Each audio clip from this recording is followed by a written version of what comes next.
I think we're recording now. Hi, Sandi. Hi, Vicky. So good to have you here with me today. It's so good to be here. Thank you so much for having me. I'm honored to be Thank here you. with you. Thank you. And for our guests, we are recording episode 19, Finding Time for Me.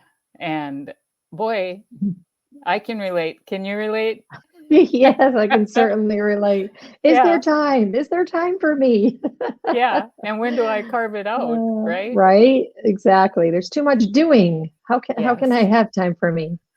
I heard Mhm. a wonderful thing today, or yesterday actually, on multitasking. It was being and doing. And I thought, I never thought of multitasking that way. Yeah, that's so true. Yeah, usually it's like I'm watching my phone and TV and typing an email or something is what I think of as multitasking. Yeah, Yeah, being and doing, that's perfect. yeah, I thought so. So why don't we start by you introducing yourself? Tell us a little bit about you and Okay. uh, yeah. Awesome. All right. So my name is Sandi Mitten, and I am a hairstylist by trade. I've been in the industry for 35 years now. I'm 52 years old. It's crazy. I can't believe it's been that long. I started when I was 18, and it's been an absolute amazing career. And then along the way, I've also been an industry educator. I've been somewhat of a beauty influencer in my industry, and along with teaching skill, so teaching about hair. And then the last probably 6, 7 years, I'm teaching more about business, how to grow your business, and doing some coaching in that. I'm also, what I'm up to is I'm still behind the chair. I work 4 to 5 days. It varies each week. And I am up to creating a coaching business for the hairstylist. I want it to be a coaching platform that is online. And it's not only to help grow your business, but it's more from the mindset side of it. And self care and time management and being able to do all those things and still, be a stylist. So that's what I'm up to right now. Wonderful. It sounds like you've got a full plate. I do. And I know you, so I know your plate's usually full. You know me. Got to Yeah, do it all. yeah, exactly. So when you think about, I hear it and you hear it. I don't have time for me. I don't have time to exercise. I got this muffin top. I don't have time for my friends. I don't have time for my hobbies. And in our experience working together in the past, we realized there are what we call payoffs, which aren't necessarily positives to maintaining a state of mind like that. What do you think might be some payoffs that somebody might get from sticking to that story that I don't have time? I think one of the biggest things that comes up for me is it gets me off the hook, because one Mm, of the things for me is I have been wanting to do this business from a coaching realm for probably 4 or 5 years now, and I have put it off. And the biggest part I put it off is because of my limiting beliefs of not feeling like I'm good enough. Like, am I doing everything I need to do to actually teach them how to do it? Right. And so, one of the payoffs for me, because part of it is, oh, I don't have time. I'm so busy behind the chair. Well, one of my payoffs is it gets me off the hook. mm, It's that people looking from the outside going, oh well, she's just so busy, like she's so good at what she does hair, and she just should stick to that. And so that's kind of a payoff for me when it comes to that. yeah, thank you for your candor. Especially for me, I notice when I have a skill set that I feel pretty comfortable with and that's working for me, it's hard to do something that is where I feel like a novice. And, Mhm. I have to struggle a little and feel like, oh, am I going to get this? Or, Yeah, yeah, yeah, exactly, it's so yeah. true. Yeah. So, and I know that like part of it for me as, hair, I can do hair in my sleep and I can build a business in my sleep and I can talk to clients. I mean, all of that, I do all those things. But I feel like in my head, this perfect picture has to be painted, right? Like when I hear the people that are doing the coaching, I picture their life being completely perfect. Everything they're doing, all those things.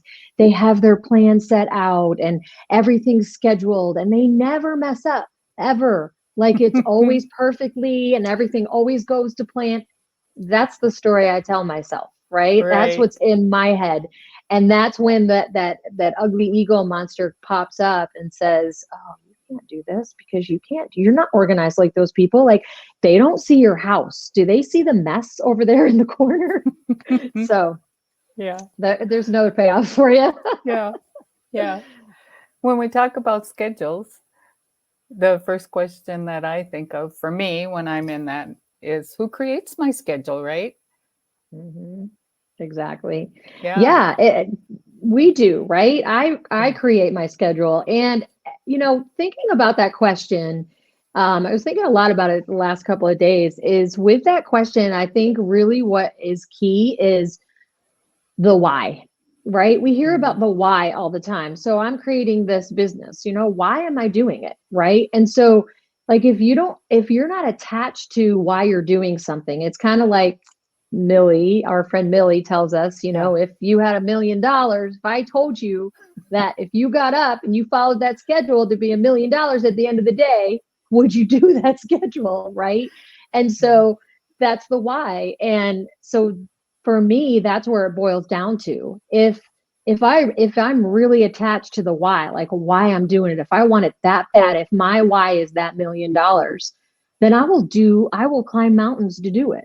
Right. And Right. so I get to create that schedule. So when I wake up and I say I'm tired and I don't want to work out, what happens to me is my schedule goes to crap pretty much because my energy isn't started for the day. It might throw me off on my food. I might not, if I don't have my meals planned and the things happening to make everything fit into place, then it's, I'm, it's not going to happen. But none of that's going to happen if your why isn't important to you. If your vision isn't clarified on why are you doing it? What's your point? Right. Especially for those awkward moments. If life is all about crisis management for someone, do you think it's a time management issue or an issue with identifying your priorities? Identifying your priorities for sure, Yeah. right? Because again, time management, I mean, time management is all about if you want it, you're going to make it happen. But priorities, like what are your priorities, right? I mean, that's, usually people are in crisis or because they don't have a clear idea of why they're doing something. A lot of times they're going to end up filling other things. And I know, even speaking from myself, there's times where if I don't stick to the vision or really, really spend time in sitting in why I'm doing this, what'll happen is I'll get distracted very easily. So my priorities are there are certain things I need to do to make this happen. But hey, it's only going to take me a few minutes to check TikTok or to check Facebook and see what other people are doing, right? And so again, where's my priorities? So Yeah. I appreciate those comments. I had something on my mind that I was going to refer back to what you were saying, and it just flew right out. what out of your Just senior went, moments? "Boop." I get Yeah, it. exactly. Exactly. Do you personally find planning useful in your day? You mentioned that you have a full schedule. Mhm. Yes, when I do it for sure. Again, being completely transparent, it is something I definitely work on. So, it's interesting being a hairstylist, we have to plan our days. We have appointments, right? And I Right. have a very busy book. And so I have no problem with doing that. Like from, 10 to 8, there's my plan. And so the challenge that I run into is planning, before that and planning after that. And so the times that I do that and, in the one of the other things being up to one of the other programs that you and I are a part of, we're asked to do that. Plan your day, plan 3 goals for the week, and plan your day each day as it goes. And when I am consistent with that, I will tell you, I am so much more productive. I have more time in the day. And we know that's not true because no one has more time. We all have 24 hours, right?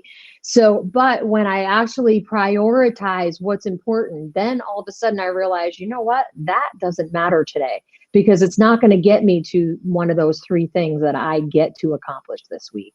So yes, planning is definitely key.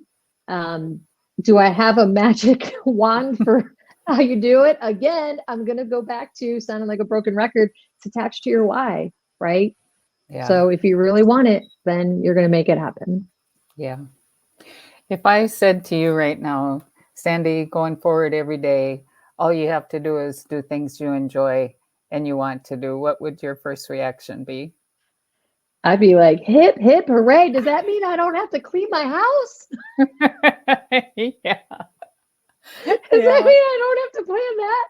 I can plan like baths, mindful baths, and walks in the nature and working out, which I love doing. But yeah, I do still fall victim of I'm so tired. Yeah. So, yeah. In one of my 8-week classes, we talk about that. We talk a lot about doing things you enjoy. And then there's always those dull, depressing, and difficult things that none of us like to do. And we talk about infusing our values into those. And like you're talking about your why. And that lightens them and can add a little bit of, well, okay, I don't like maybe washing my dishes, but I value having order in my house. So, Yes, yeah, yes. or maybe you layer in something else, but I find that useful for me is to because I don't want to just get through it either. I want to find a way to feel like I'm connected to it and there is some pleasure in it. Exactly. The Yeah. one thing, I don't remember exactly what they said. It was some sort of probably YouTube thing I was listening to. I listen to motivational stuff every morning. And there was something where it was talking about kind of multitasking. But when you're doing that thing that gets to happen, like cleaning the dishes, having something else happening at the same time, like something that you love. So it could be as simple as music, right? And so Yes. there's times where, like this morning, I had to unload my dishwasher. I had to be to work early and I woke up a little late, but I still wanted some sort of movement and I needed that dishwasher unloaded so that I don't have a pile of dishes in my sink. And so what I did was those were 2 things that were on my list to do today. But I wasn't going to have time to really do a formal workout. So I literally worked out while I was doing the dishes and listened actually to one of your episodes on your podcast all at the same time. Wonderful. And it was fun. It made dishes fun. Yeah. Yeah. I love that. That's Mhm. so fun. Yeah. I like music a lot too when I do this. Where do you think people pleasing fits into this scarcity and time conversation? Oh my gosh. I am probably one of the biggest people pleasers on the earth. So I have always been like that. I've grown up like that. All about everybody being happy and everybody liking me is a big thing. I have definitely improved on that and realized, that doesn't always serve me or serve the people around me. Uh, but I do definitely think that is a huge scarcity of time because if I'm all about pleasing somebody else and again I'm not attached to my why, I'm not taking care of myself, then what's going to happen is I'm going to do all those things. And the other part is if I do all those things or I don't say no to somebody because I just simply don't have time, what it actually becomes for me, Vicki, is it becomes a distraction. It Right. becomes me not getting off the hook again, me not having to face this because part of doing this business, as much as I want it, it scares the crap out of me. It Right. scares me. It's putting me out. And I love being in the limelight. I love presenting. I love public speaking. I love all of that. But it's still putting me out in that limelight. And it's scary. It's and because that fear of failure comes in. So yeah, the scarcity of time not only does people pleasing prevent me from doing what I do, it also serves for me as a distraction. And Right. that's something that I get to work on every day of my life is being able to manage those distractions. Yeah. Yeah. Where do you think forgiveness and compassion fit in our conversation around this topic? um, well, I think forgiveness and compassion for yourself, Mm-hmm. right? Because we talk about like I talk. You know me, Vicky. I am that have to have all our ducks in a row, right? I will take on everything and anything because what'll happen is instead of focusing on like there are many avenues to get there, right? There's many support systems and we have the self-development programs that I've done with you and then we have Thrive that we're doing now and then I have another thing in my industry that I'm doing and what happens is I feel like although I have to do all those things instead of focusing on the main thing, focusing on just like the actual component of what I'm doing. And so, okay, I just had a senior moment. But back to the question. Oh, forgiveness. Yeah. Sorry. That's okay. So what happens is I get overloaded. So when I don't, because I put too much on my plate, and when I don't plan, that makes it even bigger.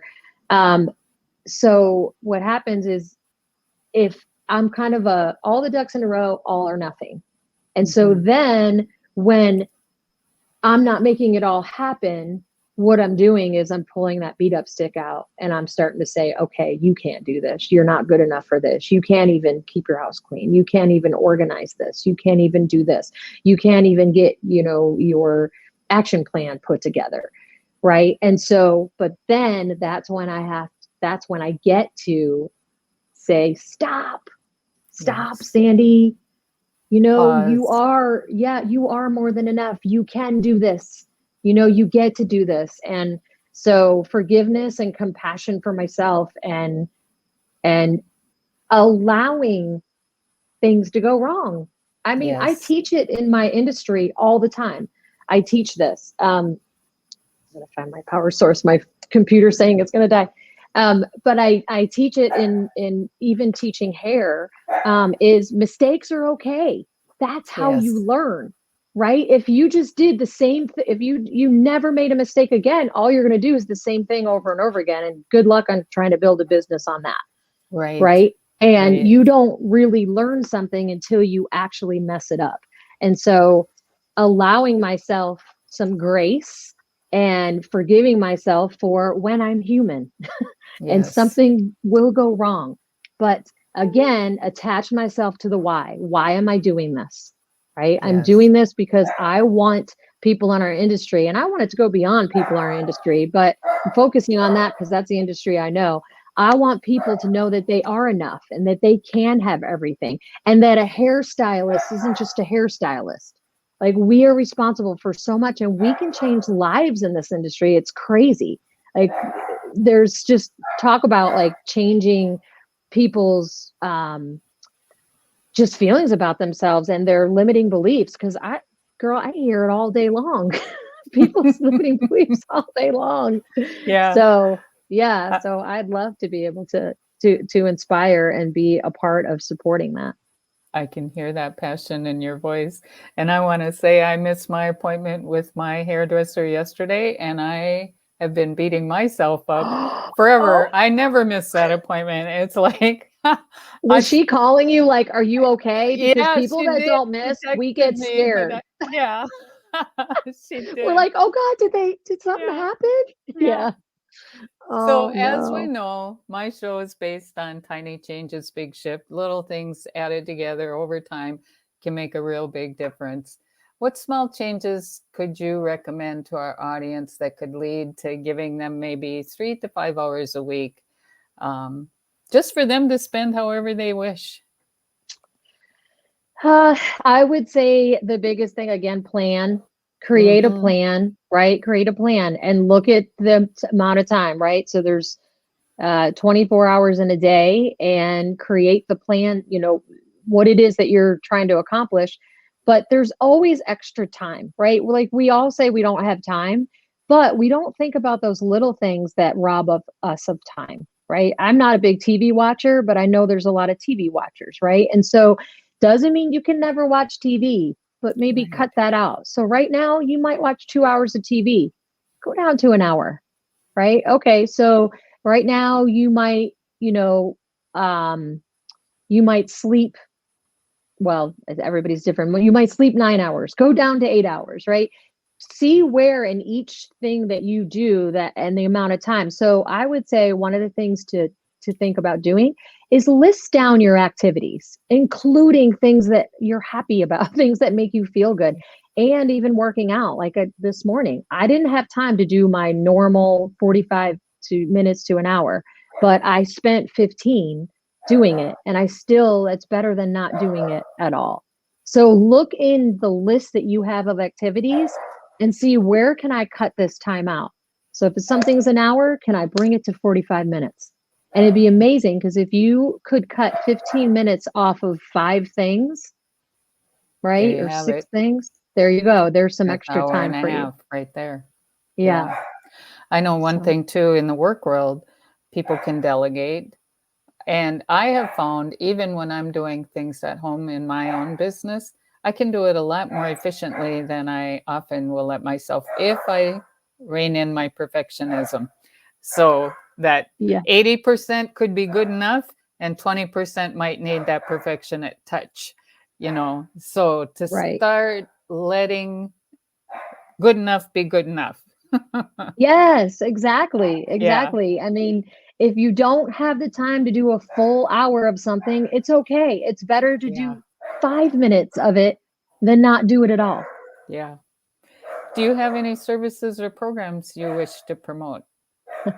So I am a hairstylist Yes. I'm in Charlotte, North Carolina. I work at a salon called Shine Salon. And we are at 920 Pecan Avenue in Charlotte, North Carolina. And so, yeah, I'm available. We have a full staff. We have probably almost 30 stylists. So everyone is amazing there because we have a great training program in place. So I have that. And then I'm always an advocate to promote redesign, which is how I met Vicky. And I'm Yes. so grateful. I was fortunate enough to have Vicky as my coach and my senior, another term we use. And Vicky, you really, and I've told you this before, you've really changed my life in so many awesome ways. Thank And you. so I would promote redesign trainings 100%. Yeah. Healingangels.org. Is that right? You Yes. can go on Yeah. there. Hmm. Healing-angels.org. Mm-hmm. Yeah. Go on Or there and check out. contact me and I can hook you up to that one for sure. Yeah, Yeah. exactly. Or Sandy. Exactly. What's the phone number at your salon, Sandy? Oh, it's 704-334-3211. Wonderful. And if anybody would like to reach me, I am on Facebook, Sandi Mitten. I'm Sandy with an I, Mitten, just like the mitten that you wear.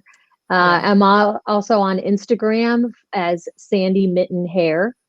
Ah, So you can see a little bit of my work, and yeah, and then feel free to send me a message and I can hook you up to redesign as well. perfect. Perfect.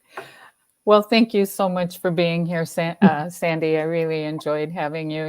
You're a bubbly personality. You're a lot of Oh, fun. You've got a lot of inner joy, and it shows in how you communicate, express yourself, and your smile. I oh. appreciate it. Thank Yeah, you, Vicky. Thank you yeah. again so much for having me. I am just honored. And number one, just seeing your beautiful face. I love Oh, being thank you. around you. and just being on here. I would love to come back and talk about my business that will be Oh, up and yeah, we'll going. definitely do So, that. Yes, we yes, I'm going to definitely invite will do myself that. back. Yeah, just let me know when you're ready. Okay, awesome. Yeah. And for Yay. my audience, as I say goodbye, thank you so much for being here. Please email me, info@vickydon.com. Let me know any challenges, concerns, topics you want to hear about, things that you think others would be interested in hearing. And if you want to be a guest, always let me know that too. And remember, you create your beautiful life one moment, one day at a time. Bye now.